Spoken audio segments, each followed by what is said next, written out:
है आपका इशड़ी मेरी जिद में। मैं विकास।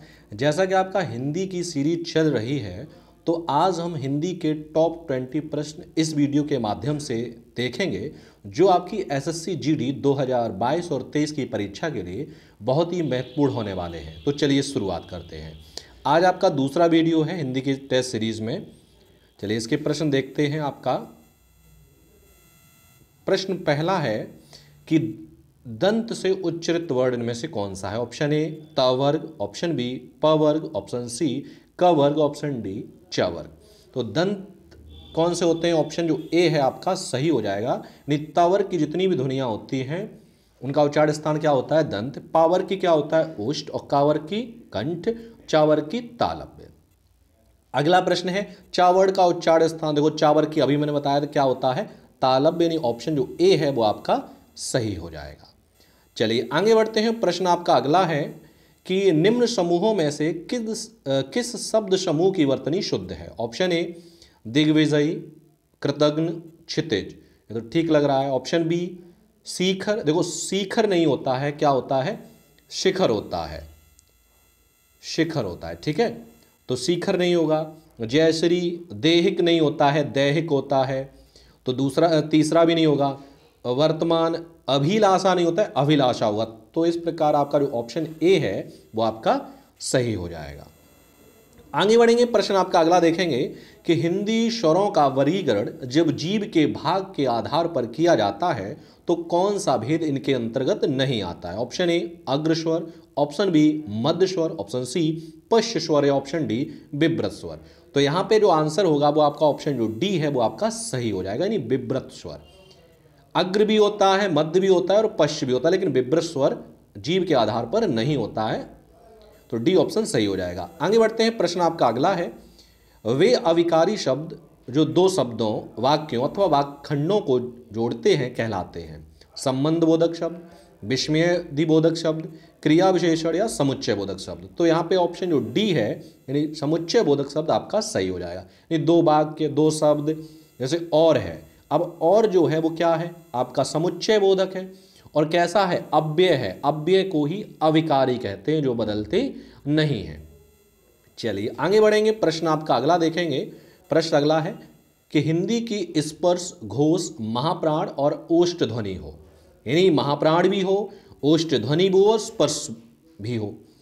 तो ऑप्शन ए भा, ऑप्शन बी द, ऑप्शन सी था या ऑप्शन डी हा, इनमें से कौन सा होगा? तो यहाँ पर आपका ऑप्शन जो ए है यानी भा वो आपका सही हो जाएगा। क्यों? भा जो है आपका ओष्ठ व्यंजन है और महाप्राण भी है और घोष व्यंजन भी है। ठीक है, चलिए अगला प्रश्न है कूपन और विगुल किस भाषा का शब्द है। ऑप्शन ए फ्रांसीसी, ऑप्शन बी अंग्रेजी, ऑप्शन सी पुर्तगाली, ऑप्शन डी जापानी। तो जो कूपन और जो बिगुल शब्द है वो आपका कैसा है? फ्रांसीसी है, यानी ऑप्शन जो ए है वो आपका सही हो जाएगा। आगे बढ़ते हैं। प्रश्न अगला है कि संकर शब्द का अर्थ क्या है। ऑप्शन ए तत्सम, ऑप्शन बी तद्भव, ऑप्शन सी विदेशी शब्द, ऑप्शन डी दो भाषाओं के शब्दों से मिलकर बना शब्द। तो संकर शब्द क्या होते हैं? दो भिन्न भाषाओं से मिलकर बने शब्दों क्या कहते हैं? संकर शब्द कहते हैं। ऑप्शन जो डी है आपका सही हो जाएगा। अगला प्रश्न है कि घुड़सवार शब्द में क्या है? रूढ़ शब्द है, योग रूढ़ है, यौगिक शब्द है या निरर्थक शब्द है। तो जो घुड़सवार है वो कैसा है? यौगिक शब्द है। ऑप्शन जो सी है आपका सही हो जाएगा। अब यौगिक शब्द क्या होते हैं? वे शब्द जो दो शब्दों के योग से मिलकर बने होते हैं उन्हें कहते हैं यौगिक शब्द। अब घुड़सवार में दो शब्द कौन से? एक तो घोड़ा आ रहा है और दूसरा क्या आ रहा है? सवार आ रहा है। तो दो शब्दों के योग से मिलकर बना हुआ है, इसलिए हम क्या कहेंगे? यौगिक शब्द। आगे बढ़ेंगे। प्रश्न अगला है समुद्र का पर्यायवाची कौन सा है? मकरंद, ऑप्शन ए, ऑप्शन बी गढ़, ऑप्शन सी वनिता, ऑप्शन डी रत्नाकर। तो समुद्र का जो पर्यायवाची ऑप्शन जो डी है यानी रत्नाकर वो आपका सही हो जाएगा। वनिता स्त्री का पर्यायवाची होता है, तो यहाँ पर ऑप्शन जो डी है वो आपका सही हो जाएगा। आगे बढ़ेंगे। प्रश्न अगला है कि नदी, समुद्र, तालाब और गंगा इन शब्दों के क्रमशः सही पर्यायवाची शब्द क्या होंगे। Option A B C D, यानी क्रम से लगाएं। नदी का क्या पहले आएगा, फिर समुद्र का, फिर तालाब का, फिर गंगा का। अब देखो ऑप्शन जो ए है जाह्नवी, अब जाह्नवी जो है वो नदी का पर्यायवाची नहीं होता है, यानी ऑप्शन ए जो है वो गलत हो जाएगा। वो किसका होता है? वो होता है आपका गंगा का। ऑप्शन बी तरड़ी, तरड़ी नदी का होता है, ठीक है। ऑप्शन सी पहले सबसे पहले नदी के देख लेते हैं, सी भी हो सकता है। ऑप्शन डी नहीं होगा क्योंकि डी जो है समुद्र का होता है, तो पहले आपका किसका आना चाहिए? यहाँ पर नदी का आना चाहिए, तो पहले आपका आ रहा है समुद्र का, तो ये भी नहीं होगा। अब आगे बढ़ते हैं, समुद्र का पर्यायवाची क्या होता है? रत्नाकर, ऑप्शन सी में है, लेकिन जलाशय इसमें, जलाशय तालाब का होता है, तो ये भी नहीं होगा क्योंकि समुद्र का दूसरे नंबर पे आएगा। तो यहाँ पे आपका ऑप्शन जो सी है वो आपका सही हो जाएगा। चलिए आगे बढ़ते हैं, प्रश्न आपका अगला देखेंगे कि रात्रि का शुद्ध शब्द क्या होगा? Option A, B, C, D, किस तरीके से लिखा जाता है? तो यहाँ आपका ऑप्शन जो बी है वो आपका सही हो जाएगा, यानी रात्रि जो है त्रा पे छोटी की मात्रा लगती है। अगला प्रश्न है कि जानने की इच्छा रखने वाला कौन सा शब्द है? जिज्ञासा, ऑप्शन बी जिज्ञासा, ऑप्शन सी जिज्ञासा, ऑप्शन डी जिग्नेश। तो यहाँ पे आपका ऑप्शन जो बी है, यानी जानने की इच्छा का होगा जिज्ञासा, और जानने की इच्छा रखने वगैरह वाला होता तो जिज्ञासु हो जाता। आगे बढ़ेंगे, प्रश्न नंबर अगला है कि श्रोता के लिए किस सर्वनाम का प्रयोग किया जाता है? ऑप्शन ए उत्तम पुरुषवाचक सर्वनाम, ऑप्शन बी मध्यम पुरुषवाचक सर्वनाम, ऑप्शन सी अन्य पुरुषवाचक सर्वनाम, या ऑप्शन डी उपयुक्त सभी गलत हैं। तो यहां पे आपका ऑप्शन जो बी है, यानी मध्यम पुरुषवाचक सर्वनाम, यानी तुम जो होता है वो कैसा होता है? यानी सुनने वाले क्या कहते हैं? श्रोता कहते हैं, और जो श्रोता होता है वो मध्यम पुरुष में आता है। मध्यम पुरुष में तुम और आप ये आ जाते हैं सर्वनाम। आगे बढ़ेंगे, प्रश्न आपका अगला है कि यह गाय अधिक दूध देती है, उक्त वाक्य में अधिक विशेषता किसकी विशेषता बताई गई है? गाय की, दूध की, देने की, या किसी की नहीं?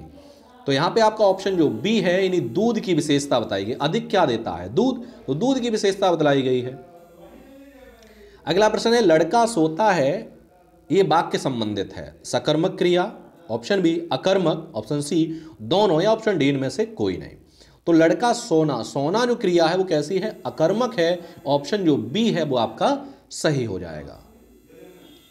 आगे बढ़ेंगे, प्रश्न अगला है कि वचन की दृष्टि से कौन सा जोड़ा सही नहीं है? ऑप्शन ए लता लताएं, ऑप्शन बी जोड़ा घोड़ा घोड़े, ऑप्शन सी किताब किताबें, ऑप्शन डी मित्र मित्रवत।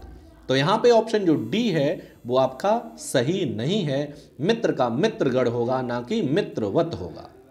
अगला प्रश्न है कि इनमें से कौन सा शब्द स्त्रीलिंग है? ऑप्शन ए कासीदाकार, ऑप्शन बी जुर्राब, ऑप्शन सी पाजामा, या ऑप्शन डी घाघरा। तो यहां पे क्या करते हैं, यहां पे ऑप्शन जो बी है आपका सही हो जाएगा। यहां पे मेरा और मेरी शब्द के आगे मेरा और मेरी, अब मेरी किसके लिए होता है? स्त्री के लिए, और मेरा किसके लिए होता है? पुल्लिंग के लिए। तो मेरा मेरी से प्रयोग करके हम पता लगाएंगे इसमें क्या होता है। जैसे मेरा, मेरा जुर्राब नहीं होता है, मेरी जुर्राब होता है, तो इसलिए ये कैसा है? मेरी पाजामा नहीं होता, मेरा पाजामा, ये पुल्लिंग है। मेरी घाघरा नहीं, मेरा घाघरा होता है, तो ये पुल्लिंग है। मेरी कासीदकार नहीं होता है, मेरी कासीदाकार होता है। तो यहां पे बी ऑप्शन आपका सही हो जाएगा। अगला प्रश्न है कि हाथी का स्त्रीलिंग क्या होगा? ऑप्शन ए हाथिन, ऑप्शन बी हाथिनी, ऑप्शन सी हथिनी, ऑप्शन डी हाथिनी। तो यहां पे ऑप्शन जो सी है हथिनी वो आपका सही हो जाएगा। आगे बढ़ते हैं और इस वीडियो का लास्ट प्रश्न है प्रश्न नंबर 20 कि सूची 1 में दिए गए धातु को सूची 2 में दिए गए प्रत्यय से सुमेलित करना है। पाठक में कौन सा प्रत्यय लगेगा, चाल में कौन सा लगेगा, झटक में कौन सा लगेगा, पशु में कौन सा लगेगा? तो यहां पे आपका option A B C D में से कौन सा हुआ? तो यहां पे आपका ऑप्शन जो बी है वो सही हो जाएगा। यानी पाठक में, यानी पाठ में अक प्रत्यय जोड़ देंगे, चाल में हम कौन सा प्रत्यय जोड़ देंगे? तो दूसरे का जो हो जाएगा बी का बी हो जाएगा, सॉरी चालक तीसरा होगा, और झटक का बी हो जाएगा झटका, पशु का पशुइक पार्श्विक कह सकते हैं, एक प्रत्यय लग जाएगा। तो यहां पे ऑप्शन जो बी है वो आपका सही हो जाएगा। तो ये थे आपके 20 मोस्ट प्रश्न जो आपकी एसएससी जीडी परीक्षा 2022 और 23 में पूछे जा सकते हैं। मिलते हैं हम आपको अगले वीडियो में नए प्रश्नों के साथ, तब तक के लिए धन्यवाद।